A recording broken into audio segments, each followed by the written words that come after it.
Welcome back to my channel Sutapa's lifestyle. আশা করি তোমরা খুব ভালো আছো। তো গত 3-4 দিন যাবত আমি কোনো ভিডিও আপলোড দিতে পারিনি, কারণ আমার নিজের মাসি মানে যে মাসির হার্টের অপারেশন হয়েছে আমি দেখতে গেছিলাম, তোমাদের ভিডিও আপলোড দিয়েছিলাম। সেই ভিডিও যে মাসিকে দেখতে গেছিলাম, সেই মাসি মারা গেছে। এবার যার জন্য মানে সেভাবে মুড ছিল না আর ভিডিও শ্যুট করার। তো আজকে থেকে আবার তোমরা রেগুলার ভিডিও পাবে, মানে চেষ্টা করব দেওয়ার, রেগুলার যতটুকু পারবো ততটুকু চেষ্টা করব। তো আজকে একটা জায়গায় আমাদের যেতে হবে, মানে এমন এমন জায়গা আছে না যেখানে না গেলেই নয়।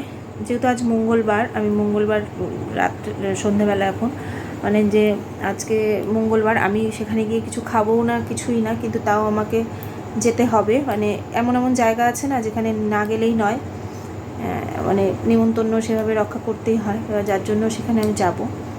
কিন্তু কিছুই খাবো না, কিছুই না, মানে যেহেতু আমি বাইরে খাই না মঙ্গলবার, তাই আমি কিছু খাবোও না, কিছুই না, কিন্তু যাবো আর কি।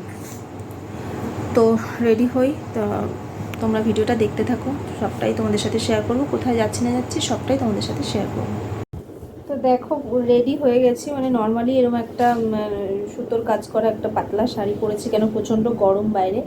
এই একটা শাড়ি পরেছি আর একটা ইয়াররিং পরেছি, ব্যাস আর কিছুই পরিনি। হাতে এই গার্ডারটা প্যান্টটা রেখেছি আর কি, আর কিছু পরিনি। তো এখন রেডি ফেডি হয়ে গেছি। এখন কটা বাজে? 8:30 বাজতে যায় প্রায়। তো আমরা বেরোবো, তারপর তোমরা দেখতে থাকো কোথায় যাচ্ছি না যাচ্ছি।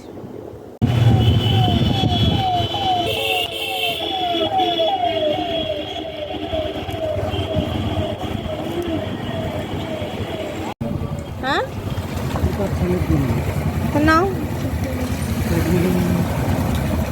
ডাক দাও। তো দেখো বেরিয়েও গেছি, তারপর এখানে দাঁড়ালাম, একটা ক্যাডবেরি কিনবো, কারণ ওই বাড়িরই মানে ওর বাড়ির পাশে ওর আর একটা বন্ধুর বাড়ি আছে, মানে একটু দূরে। আর একটা সেই বন্ধুর সাথে দেখা করতে হবে, তো বাচ্চাটার জন্য একটা ক্যাডবেরি নিয়ে যাচ্ছি, তাই এখান থেকে দাঁড়িয়ে নিচ্ছি আর কি। আর গিফট তো আগের থেকেই কিনে নিয়ে এসছে, মানে যেই বার্থডেতে যাচ্ছি আমরা, মানে যেই বন্ধুর বাড়িতে যাচ্ছি ওর আমার বরের, তার বন্ধুর বাড়ির ওর ছেলেটার বার্থডে আজকে, সেখানেই আমরা যাচ্ছি মেন। তা ওর গিফট তো আগে কেনাই হয়ে গেছে, কিন্তু আর একটা বন্ধুর বাড়ি যাব, সেই বন্ধুর তারও ছেলে আছে একটা, তার জন্য একটা ক্যাডবেরি কিনতে বা চকলেট ক্যাডবেরি জাতীয় কিছু কিনতে এসেছি।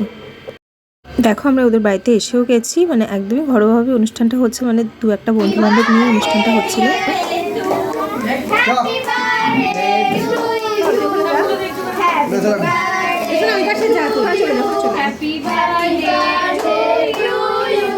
তো দেখো ঢুকেই দেখলাম যে ওদেরকে কেক কাটিং হচ্ছে, মানে জাস্ট শুরু হলো কেক কাটিং আর কি। এবার কেক টেকগুলো কাটা হচ্ছে। তা আমার ছেলের সাথে ওর ছেলে মানে কয়েকবার, মাত্র 1বার না 2বার দেখা হয়েছিল, কিন্তু তাও এত মানে মিশে গেছে ওরা দুজন বন্ধু সত্যি।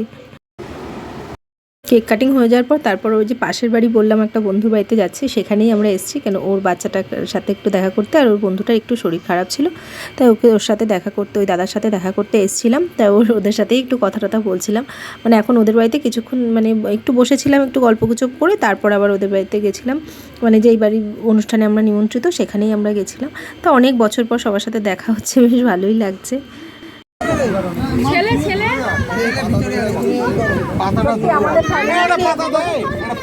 তো দেখো এখানে আম পোড়া শরবত দিচ্ছিল, বেশ ঠান্ডায় বেশ ভালোই লাগছিলো, এটা খেতে তো কোনো অসুবিধা নেই, তাই আমরা আম পোড়া শরবতটা ওখানে খেয়ে নিলাম। তারপর আমার আর এক এক করে ওর বন্ধুরা সব খেতে বসে গেছে, এই যে দেখো মানে সবাই মিলেই বসে গেছে, এটা সব ওর স্কুল লাইফের বন্ধু। তারপর আমার বর ছেলে দুজনেই বসে গেছে।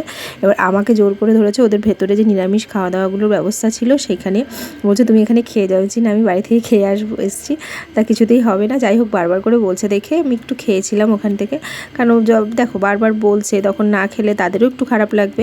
যাই হোক আমি বলতে চাইনি প্রথমে, তারপরে এই যে ফ্রাইড রাইস, একটু পনির আর একটু বেগুনি করে দিয়েছিল, চাটনি ফাটনি এইসবই খেয়েছিলাম। মানে ভেতরে ওদের নিরামিষের ব্যবস্থা ছিল। এই যে আমরা বেরিয়েও পড়েছি, তারপর দেখো কারণ অনেক রাত হয়ে গেছিলো, ফিরতে ফিরতে আমাদের মানে বেশ অনেকটা রাত হয়ে গেছিলো।